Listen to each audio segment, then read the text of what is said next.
Greetings from all the staff of WAPP. It is a pleasure to introduce you to Ms. Isalia Lopez. Ms. Isalia comes from a legal background and has 14 years of experience in the promotion of products and technical services for both academic institutions and businesses. She is the Promotion Deputy Director at the Dominican Republic Public-Private Partnership Agency, which oversees the promotion, development, and implementation of P3 on behalf of the Dominican government. She is currently pursuing the International Master's degree in Public-Private Collaboration Projects at the Isabel I University in Spain. She is also national and international panelist on issues related to virtual education as well as the PPP model. Currently, she also teaches at the Pontificia Universidad Católica Madre Maestra at the National Institute of Public Administration. Welcome, Ms. Alia. Hi, thank you very much for being here, you all. For me, it's a pleasure to be in this scenario, can share all the information and all the challenges that the Dominican PP unit have right now. So on behalf of our Executive Director, Mr. Sigmund Freund, we send you greetings from here, from Dominican Republic, and we would like to share some information about our country and about the pipeline we have right now in the agency. So let's get started. If we talk about Dominican Republic, we have to say that the political and economic stability has shown that this country has everything to offer to potential investors the stability they need about the political issues and about macroeconomic issues. So right now, if you need to make business in Dominican Republic, you can be safe because we have the best economic performance in the region, leader in economic growth for the past 50 years. We are in the middle of the Americas, so we have for sure an unique and strategic location because we're in the middle of the Americas. We have the possibility to be next to different continents. We have flights from here to USA, and we just need 1.2 hours to get to Miami, 2 hours, almost 3 to get to New York. We have flights from Europe that get here in 8 hours, 10 hours to get to Paris as well. We have 6 trade agreements, one from USA, from Europe, UK, Canada, and the Caribbean. And when we're talking about cargo time, we have the opportunity to get in 2 days and 20 hours to Miami. Also, we can get to New York in 4 days and 17 hours. We're talking about Europe, to get to Rotterdam, we can get 13 days and 5 hours. So if we're going to Hamburg, we can take 13 days as well and 23 hours. So we have, if I have to say the Dominican Republic has it all, we have it all because we're in the center of the Americas. We have different kind of agreements. So we have different incentives for investors that really can get the opportunity to invest here in this country. But above all that, we have, since 2020, the PP law that was enacted to put in order to get the opportunity for different investors, local and for gains, the opportunity to have different sectors, so where they can put all the investments around the model of PPPs. So in this case, the PPP law that was enacted on almost 2 years, it was enacted on February, but it was so good that the past administration didn't have the opportunity because of the COVID to put it in March. So when this new administration start working, the first thing they share with the citizens was that they needed to consider the PPP law for a way to get to develop different kind of infrastructures that are going to be generating as well a new way to get jobs, a new way to have the macroeconomic growth in the Dominican Republic. So if we have to talk about the strength of the law, of the PPPs, of the law 4720, we have to share that it has a robust legal framework that regulates the whole life cycle of the PPPs from the initiation till the extinction of the PPPs, that offers to the maximum and minimum deadlines established in the different phases of the process of presentation, evaluation, and award of the projects, that take care of the copyrights of the submitted studies. It also faculty to charge directly to users the corresponding fees or charges according to what is stipulated in the contract. Also allows a special tax regime, a temporary extension. In fact, is 5 years. It also has an advantage economic evaluation between 2% and 5%, as established in the bidding documents, offers confidentiality as well, offers the reimbursement of cost of the studies to who submitted the initiative and wasn't awarded in the tender of the bid.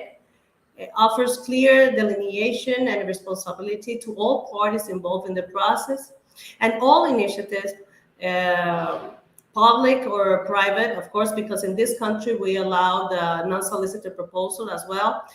In terms of the bidding documents and the PPP contracts, it has to be approved with common agreement between all the members of the National Council of PPPs, and that's an obligation. So what are the appeals here that we need to remark in this legal framework? That it has efficient risk allocation here in DR. It has more transparency, supervision, and of course, accountability. It has more legal security for all investors that needed to have this legal framework to invest in this country under the PPP model. It also has processes that guarantee more efficiency, transparent, and more clearly than the way they used to be as a traditional public work. It offers more clarity in terms and procedures, incentive package, a favorable investment climate, of course, because since the past 50 years, as I said before, we have shown GDP growth of 5.1% of stability. So we have shown that the Dominican Republic has the platform to offer to all investors the legal framework and the legal security they need and the stability that they need to invest in this country. We have everything, a lot of things to do. We have a gap of infrastructure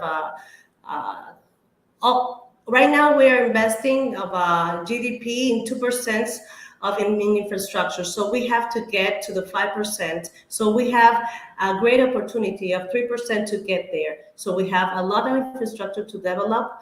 Right now, we have different sectors that the National Council of PPPs allow investors to invest in. So I think that Dominican Republic has the scenario that investors need to consider if they want to invest in different sectors under the PPP model. Of course, as I said before, although the PPP law was enacted in 2020, the new administration, when they started working in the public sector, they wanted to consider the PPP scheme as a way to develop all the projects that this administration had in the plan. Of course, Not, as you know, not all the projects that need the government needs to be done under this PPP scheme, but it has a really the government has had clear that this scheme can make things work out if we make it under the disposition of the law. So the political support is really clear. So getting into the things that I think we need to share and not the legal framework that we have here in Dominican Republic, we have to talk about the pipeline that we have. You all know that Dominican Republic has almost a newborn PPP unit because it started in August 2020 when the new administration began. So it has a little bit. It has just a few projects that we can share right now that has been admitted in the pipeline. But for sure, I have to highlight 3 projects that we suppose that this year is going to be in a tender. If I have to list it, we have to say that one of the first projects that we've been talking about since the beginning when we started was the Amber Highway. We have the Duarte Port that is in Samaná, in the northeast of the country, in Arroyo Barril. We have the Vehicle Technical Inspection Program that was declared of public interest a few months ago. We have the energy distribution. We have the National Transmission System expansion. We have the touristic development of Cabo Rojo, Pedernales. That is a huge project, and it has a lot of infrastructure that is going to be built in that area. So we have to talk about Duarte Port, Arroyo Barril, that it's supposed to be repair, design, and construction development and use and operation of Duarte Port that is in Arroyo Barril, Samaná, as well as the construction and development of a theme park. The objective of this project is to develop of the area as a tourist destination, another one for the development of a cruise ship terminal. Yesterday, I was in fact in Arroyo Barril, and really it has all the conditions to develop a great tourist destination. They're going to use the effective use of this existing infrastructure with the necessary improvement. For sure, is going to have the capacity to achieve the arrival of Oasis type ships.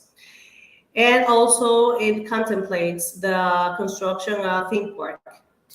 It's a private initiative. So right now, I think in July, we're going to have the publication of the bidding documents. So the promotion of that bid is going to start right now ending this month.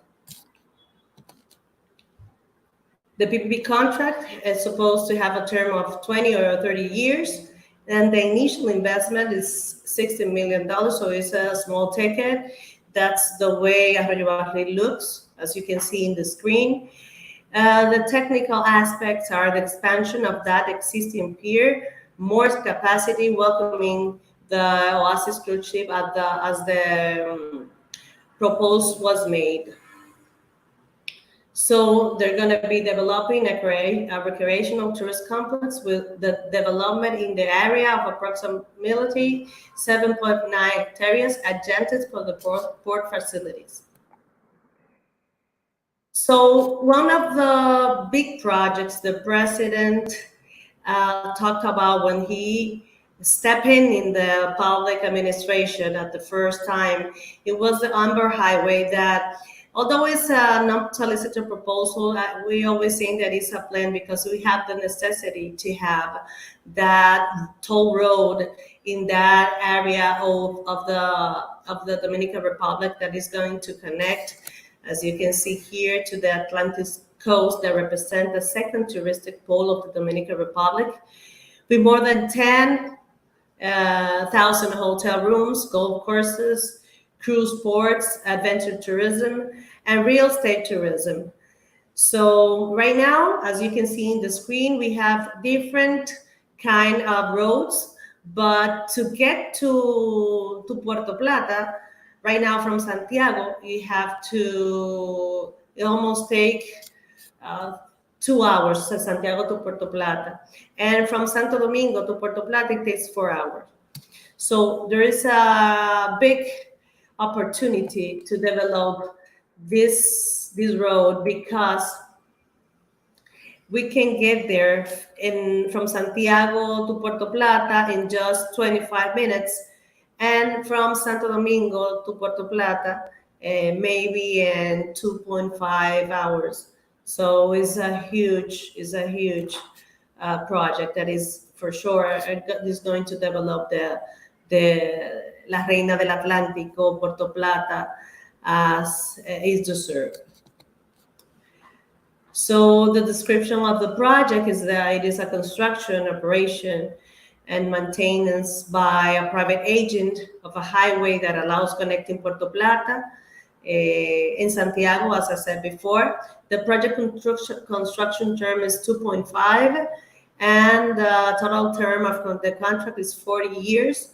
And the investment is going to be $400 million. The technical aspect of this road is that it has a length of 32 kilometers. It starts in Puerto Plata in La Gran Parada, and it can arrive to Santiago in La Circunvalación or the Beltway. It will have 4 lanes, 2 in each direction, and it will have an average design speed for 10 kilometers per hour. Another project that has been declared of public interest this year, in fact, was a vehicle technical inspection program. So this initiative is also an unsolicited proposal, but is we need that program because it is in the law, the law 6317 that aims to the implement of a national vehicle technical inspection program. So private agents shown and present and submitted that initiative, but in fact it is an opportunity that has the Dominican country. So it will have the opportunity it is for the construction and creation of a network of a specific facilities to carry out inspection of all vehicles fit in Dominican Republic. The term of the project is that it's going to take 15 years, and the construction terms of 2 lots will have 2 years. The initial investment is going to be $93 million. And we have to talk for sure, although we were talking about other projects that we have in our pipeline, we have to talk about this one because this is the jewel of the crown for this administration. It's the touristic development of Cabo Rojo and Pedernales. For sure, this project too, as well as the Amber Highway, was one of the projects that the president, when he stepped in, talked about the whole and integral development of the province. Pedernales has a big opportunity of development. Right now in Pedernales, they have a population of 26,000 people living down there. And we have a total population of 10.5 millions. And I'm talking about the population they have there in Pedernales because right there, there's no possibility. It's going to be a total greenfield project. And right now, there's nothing. There's nothing developed as infrastructure, but there's all of it about nature, because Pedernales has right now almost 25% of the natural resources of the country. So the thing is, we have the opportunity to create new jobs, to provide more and great opportunities to women, to men that live down there, and maybe the ones that are living down there, but the one that used to live there needed to move to another tourist destination to get a life, because there's no way to get it there, because there's nothing there. So we have an opportunity as a country to develop that area of the country. And in fact, right now, the government has made a commitment, and because it is a total greenfield project, and they're starting working with other infrastructure by public traditional work to have everything set to have the tourist destination as well under the PPP scheme. So the description of this project is the operation, construction, and maintenance by a private agent of hotels and international airport and service infrastructure in Cabo Rojo, Pedernales. The term is going to be 10 years of adaptation and construction, 40 years of maintenance, option of renewable to 20 additional years, and the initial investment of this project in the first phase is going to be $2.2 billion. So it's a huge amount, and it's a huge amount because everything needs to be done down there. This is, in this screen, you can see the phases. The one we're talking about that needs $2.2 billion is the phase number one. And then we're going to have future developments in other phases. So you can see Bahía de las Águilas to the right of the screen. There's a natural resources. The natural resources is not going to be touched. So the development is just going to be down there in Cabo Rojo. All the natural resources, all the wetland is not going to be touched at all. So we already have the environmental studies done. So we have everything set to start the construction as a government in that area. We're working together with the Ministry of Tourism because they have a council about the development of the province that we are working hand to hand and shoulder to shoulder to get done that project that, as I told you before, is the jewel of the crown of this administration. That is where this is a map. That's a master plan that we have for the tourism development of Cabo Rojo. It's about the first phase that is going to have a total area of development of 3,800 hectares. It's going to have the development in the first phase of 800 hectares, and it's going to have the number of rooms in phase one of 4,700 rooms. So in total, we're planning to build down there almost 12,000 hotel rooms. And the development vision of the Cabo Rojo tourism projected during the 11 years for execution, it has a formulation of a public-private partnership right now, and it have a monolithic investment.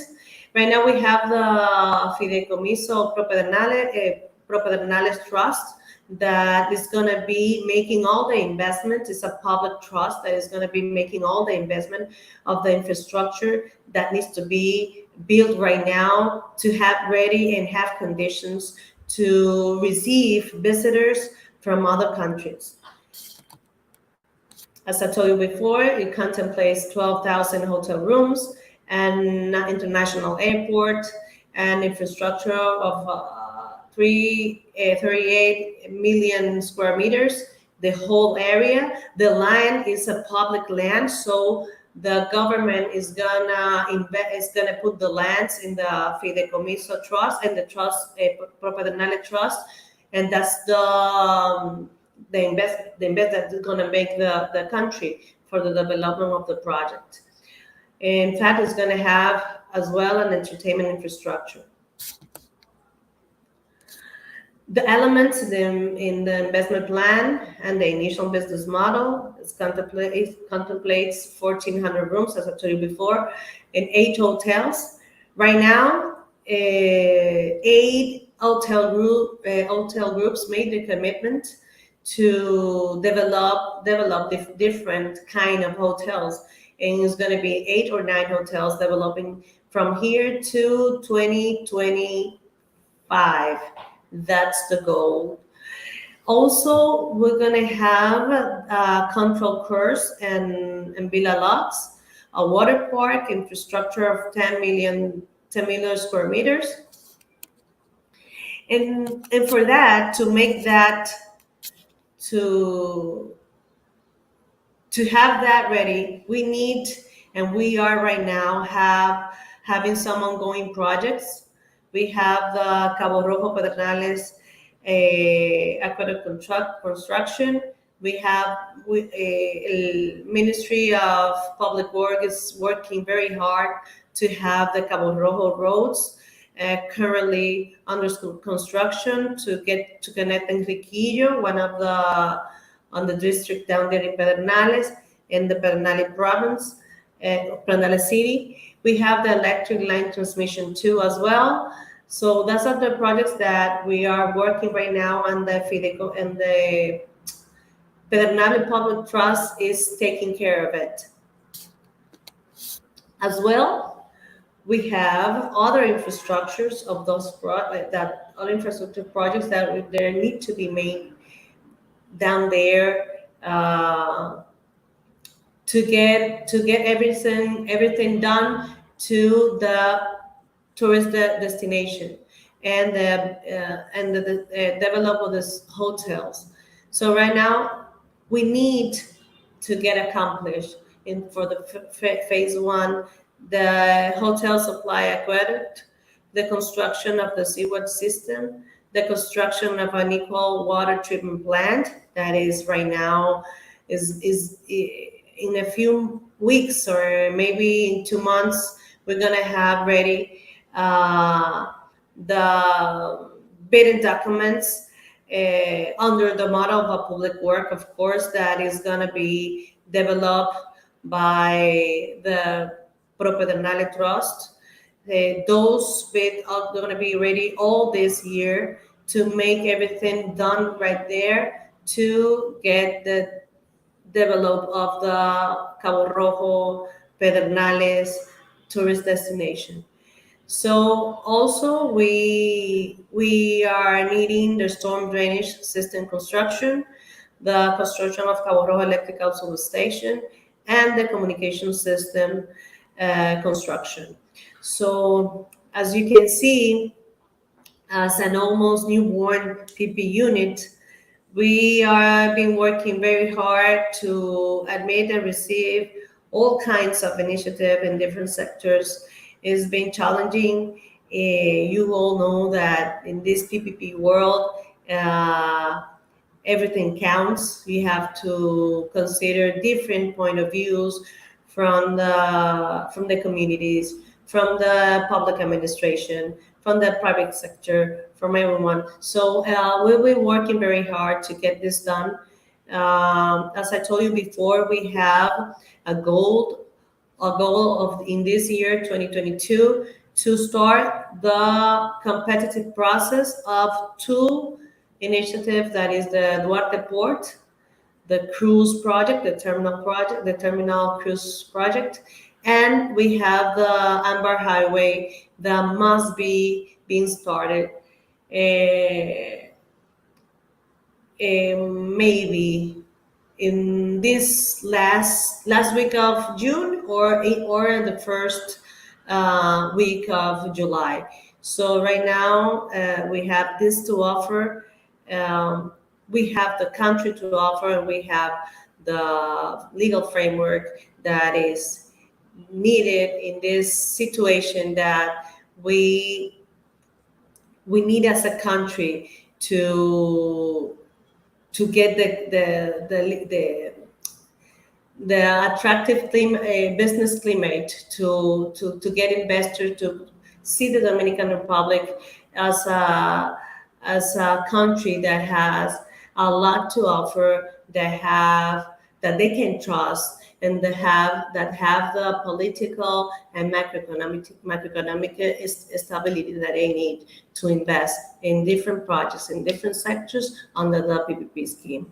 So for me, it was an honor to share in a few minutes the things that we're working on in the Dominican Republic in the PPP agency. So thank you very much for your attention. And if you have any questions, I'll be glad to answer.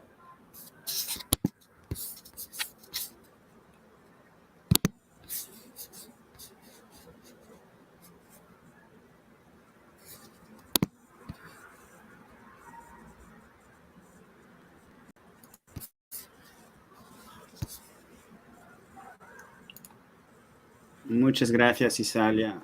It was really interesting and beautiful to see how these things are shaping up. I've seen it from the very beginning, some 1.5 or 2 years ago, and you can really see that the maturity is evolving as time goes by. That's really beautiful. We have a couple of questions that were asked by our audience. I would simply share them with you. Maybe we can stop this presentation like this and display these sessions. So one of them is from Andres Rebollo, who says, I think it would be interesting if you share with Dominicana control and monitor the fiscal risk, fiscal sustainability of the PPP program, which is really good practice.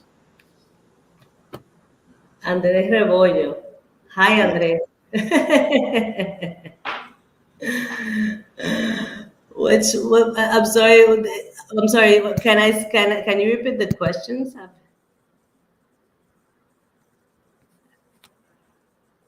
Jean-Christophe? Yes. Can you see it?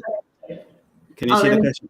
I think it would be interesting if you could share how Dominicana controls and monitors the fiscal risk and fiscal sustainability of the PPP program. Okay, as I said before, the PPP program, the PPP law, consider an exemption of the IVA or ITEVIS just for the VAT is not the IVA.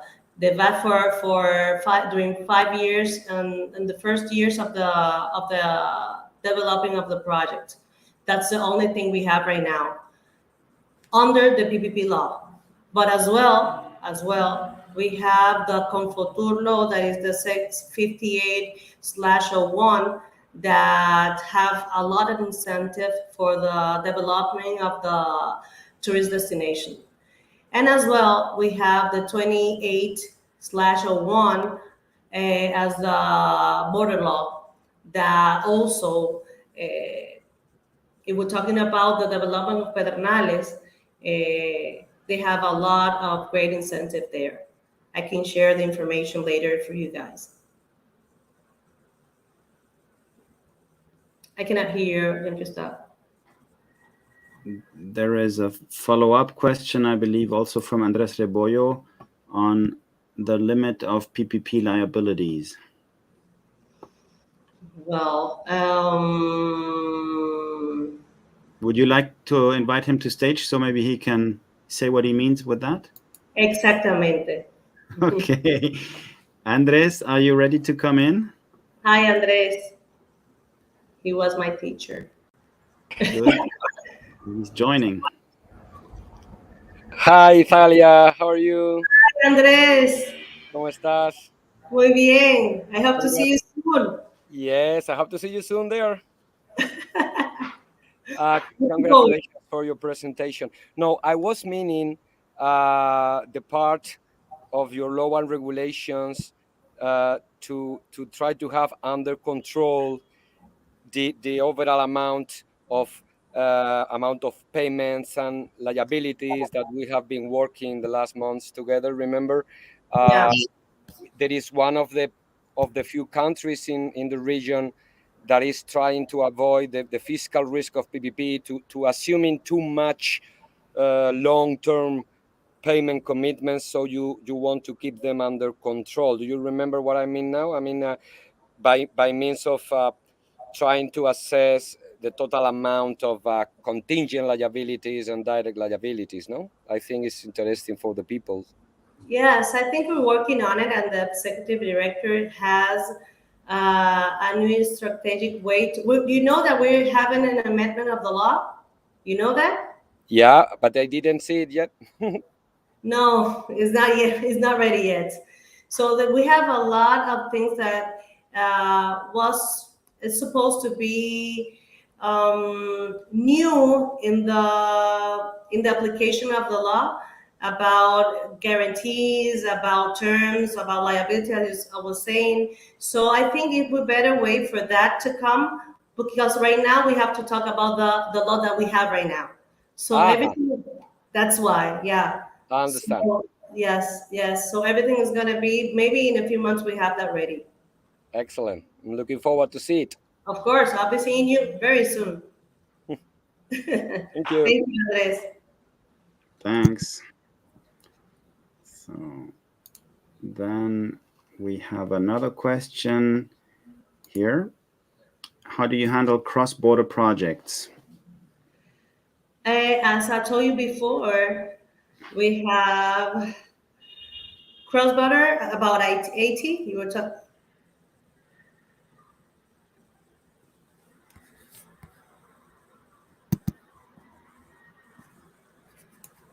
I cannot see that. The question is, how do you handle cross-border projects? Well, in that case, about promoting the projects, you're saying? No, how do you handle it? I mean, that encompasses just about everything, the No, handling. the way, well, we have the application of the law. We have uh, different documents that help us out with that. But right now we are using to promote the projects in the big screen.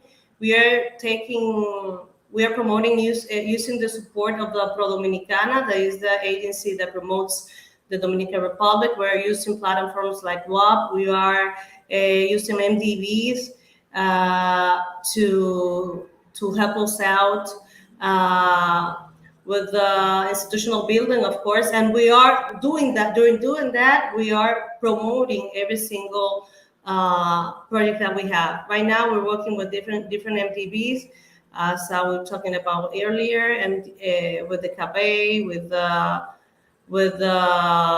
Banco Mundial, World Bank, with IDB2. So we are working together to can promote all the projects that we have here in Dominican Republic to other countries. In fact, we are working very hard in different scenarios, forums, FITUR, and other events that always have a great opportunity to share information that can promote the investment of in the Dominican Republic. Okay, that encompasses like from a presentation, no, from a preparation and legal risks perspective. Fine. Let's move to another question here. How is the DGAP involving civil society and non-governmental stakeholders from an ESG perspective in these PPP projects? Well, right now we are working, in fact, with the development of Cabo Rojo, Pedernales. We must be working hand by hand because they have, with the environmental activism, because they have a lot of natural resources. So we go to the communities and share all the projects that we are working on it, and to hear and know what their needs and how they're gonna take that development for the new way they're gonna be having their lives over there and the new works they're gonna be making.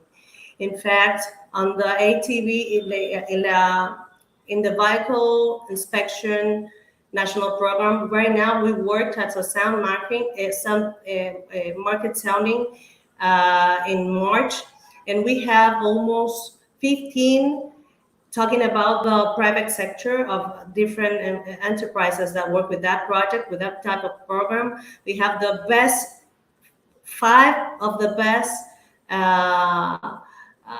enterprises that work with that program. We also talk about with the sindicatos, with the NLGs, and we are taking care of that, because if we don't talk about the project in the beginning of them, we can have a lot of problems doing the project. So we are taking very, very care of that, because it's important. The thing is that we have almost 2 years working, and we've been doing with everything at the same time. We are making institutional building at the same time, and having the structuration of all those initiatives that have been submitted here. So it's been a challenge, and Andres know it as well, as we shared before, and for you. So we are trying to make the best, have the legal framework, and being preparing in the PP world. In fact, we are making different kind of studies, the CP3P, and we're making a lot of capacity building that would need to be made to get done that. But we are talking about the question you made. We are having the market sounding done. We are sharing the information with the NGOs. We are sharing the information with the private sector.